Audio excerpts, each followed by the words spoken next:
Hi guys, my name is Hannah Manslich. I'm here today to talk to you about my persuasive speech. Did you know that 22 people die every day while waiting on an organ transplant? I'm sure you've seen on TV the miracle transplants that come in the day that the person is expected to die. Well, that is not the case in real life. Everyone should become an organ donor. I'm 20 years old and I've been an organ donor since I got my learner's license when I was 15. My mother is a nurse and would encourage everyone she meets to be an organ donor, as she has seen how it can impact people daily. I plan to address what being an organ donor means, why being an organ donor matters, who is affected by potential organ donors, and how to become an organ donor. I will also address some people's worries about this topic while showing them that the benefits outweigh the potential negatives. I'll first begin by explaining what being an organ donor means. What being an organ donor means is that there are positives to being an organ donor. Organ donors save lives. They save money on driver's license if you become an organ donor and you register and it is on your driver's license. It could also help with grievances towards a family if they know that something is positive coming from a death. And you also may remain anonymous. In the clinical transplantation, nearly 95% of Americans report that they support the concept of organ donation. This is stated by Quick, Reynolds, Tylus, FICO, and Feely in 2016. The negatives of being an organ donor are risks that come with surgery, and also the time that might take you out if you are in a surgery for an organ donation. And now that you know what being an organ donor means, I'll inform you of why it matters. Why being an organ donor matters is the issue at hand. More than 120,000 individuals in the United States are currently waiting for a life-altering solid organ transplantation.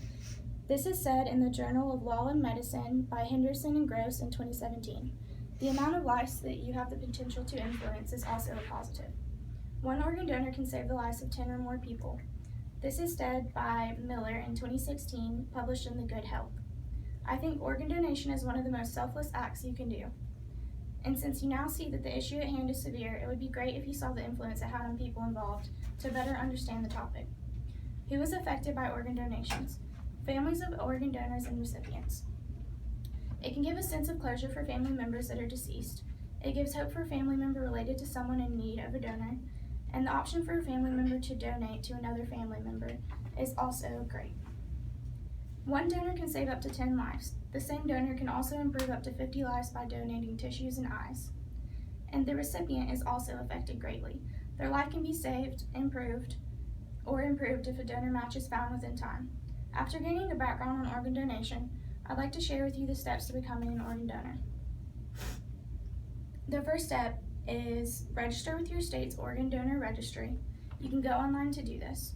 You select yes to become an organ donor applying for your driver's license at the DMV, or you can sign a donor card at your local hospital. These steps can begin to solve the problem of why so many are waiting on the transplant list. By registering to become a donor, you can learn more about yourself in order to understand what type of person you would be a good match for, and then you are able to register for the NHS Organ Donation Registry. This then puts you on the list to save or improve a life. Lastly, you should really inform your family, because once you've made a decision and you tell your family, they have the final say if something were really to happen to you.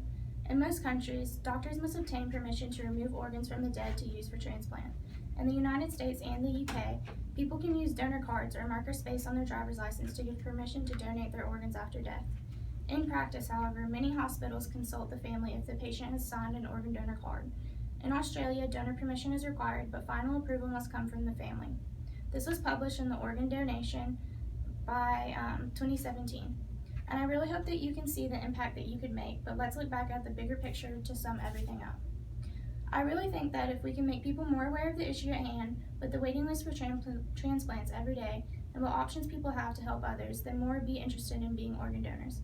I feel that many have not thought about the question of what they would do if something were to happen to them or not. And I don't think the topic is given enough importance. I feel that if it was many could have potential to save the life or improve the life of someone if it was. If we continue to let this matter go unnoticed, the list will continue to grow every day. I hope that after seeing the positive influence you could have on someone's life, you will look on to being an organ donor and take action by registering and informing others to do so as well. And the greatest fulfillment is to know that you have helped someone live a better life. Now that we have discussed what being an organ donor means, why being an organ donor matters, who is affected by potential organ donors, and how to become an organ donor throughout this speech, with this information you can now make your own decision and take action to improve a life by informing others to do the same. The way you can achieve this action step is by going on to UNOS and learning more specific details about registering to be an organ donor. Also, going on to donatelifegeorgia.org to register. I'll show you the guidelines to registering on the website in case anyone is willing to register as soon as possible. And I'll also pass a petition around to get a number of how many aren't going to be organ donors or have not made a decision yet.